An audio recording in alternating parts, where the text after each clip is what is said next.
భార్యపై తీవ్రంగా దాడి చేసిన భర్త.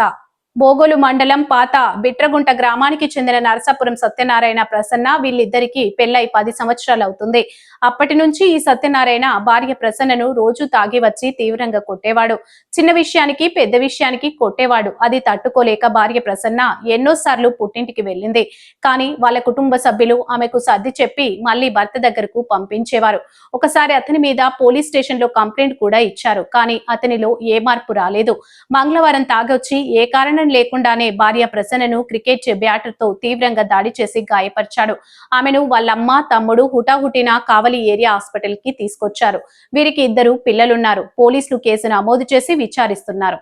సిబిఆర్ టీవీ న్యూస్ చైర్మన్ బొగ్గుల రాజు.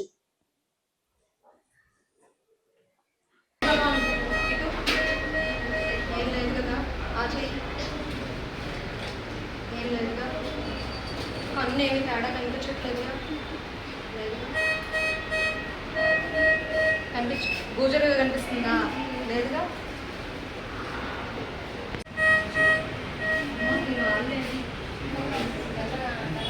తీసుకెళ్తాను. కాళ్ళు రెండు కుంటుతుంది. మీ బాబు దీన్ని కంపార్ట్మెంట్ అంటారు. ఎక్స్రే తీసేస్తే మనకు అదేంటి ఎక్స్రే తీస్తే తీయించుకుంటాం. దాన్ని బట్టి ఏంటో చెప్తాను. అమ్మ ఇంజక్షన్ ఇచ్చారు కదా. ఈ విధంగా చేస్తూ ఉంటే చేస్తూ ఉంటే 1 పోలీస్ స్టేషన్కి వెళ్ళి మా అమ్మ వాళ్ళు కంప్లైంట్ ఇచ్చారు. పాపను మా అమ్మాయిని కొడుతున్నాడమ్మా అది ఇదని. నా వాళ్ళు ఫోన్ చేశారు. సార్ వాళ్ళు ఫోన్ చేస్తే సార్ ఇట్లా స్టేషన్లో కేసు ఫైల్ అయ్యింది మీ మీద రాయి అని ఫోన్ చేశారు. ఫోన్ చేయగానే నన్ను ఎందుకు కేసు పెట్టి ఇస్తారు అది ఇదని అని చెప్పి నా బ్యాట్ తీసుకొని కొట్టేశాడు. పోలీస్ స్టేషన్ కేసు పెట్టామని ఫోన్ చేయడంతో ఇంకా కేసు పెడతావా నా మీద అని చెప్పి కొట్టి గందరగోళం చేశాడు సార్. నేనైతే అతనితో జీవించలేను, నా వల్ల కాదు సార్. నాకు నా పిల్లలకి బయటకు వస్తే చంపేస్తాను అంటున్నాడు. రక్షణ కల్పించండి సార్. సార్ మాది కొండబెట్టి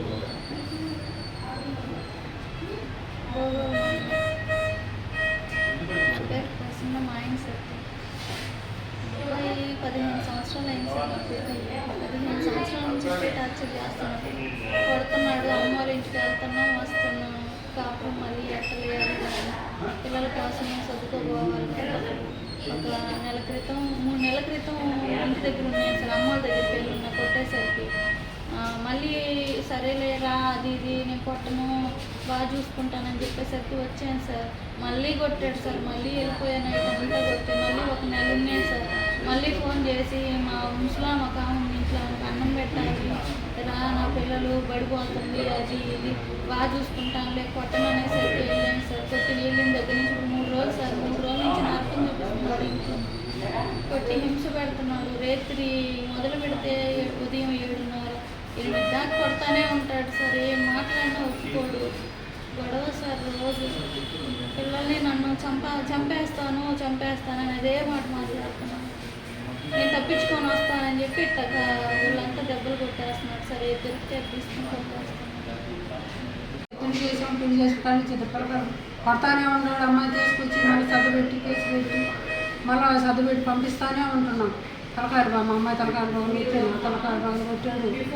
ఇన్ని చేసినా మళ్ళీ సరే నేను కొట్టలు తిట్టలు కావాలని మళ్ళీ పంపిస్తున్నాను. మళ్ళీ అదే ప్రకారం 4 నెలలు 3 నెలలు ఉండేది మళ్ళీ పంపించేస్తున్నాడు. మన ఈ మధ్య మన అమ్మాయిని తట్టుకోలేకుండా ఒక నాటికి కొట్టట్లేదు. రైతులు పనులు తాగించంటే తీసుకొని చేసుకొని 1 నెల నుంచి 2 నెలలు ఉంచుకున్నాను. మళ్ళీ నేను ఏం కొట్టను పెట్టను, మాకు అన్నం ఇబ్బంది అయిపోతుంది, పిల్లలు పడిపోతుంది, నేనేం అనంలే ఏదో పొరపాటు అయిపోయింది అని చెప్తే పంపించాను. మళ్ళీ రైతులు ఒకళ్ళు కర్రలు కట్టలు తీసుకొని బ్యాటలు తీసుకొని పెట్టాడు. తట్టుకోలేకుండా అంటే మళ్ళీ నేను ఉంచుకున్నాను. మళ్ళీ నేను కొట్టను తెలిపాను ఏమన్నా నేను పొరపాటు అయిపోయింది అని చెప్పి మళ్ళీ అంటుండేది. అమ్మ పోతాను ఇబ్బంది పడుతున్నాను అంటున్నాడు. అసలు పిల్లలు చదువుపోతుంది సార్ చూస్తాను అంటే సరే పోమ్మా అని చెప్పాడు. పోయినా గురువారం పొద్దున పోయింది. గురువారం నుంచి రోజుగా కొడతానే ఉన్నాడు. కొట్టి హింసలు పెడతానే ఉన్నాడు.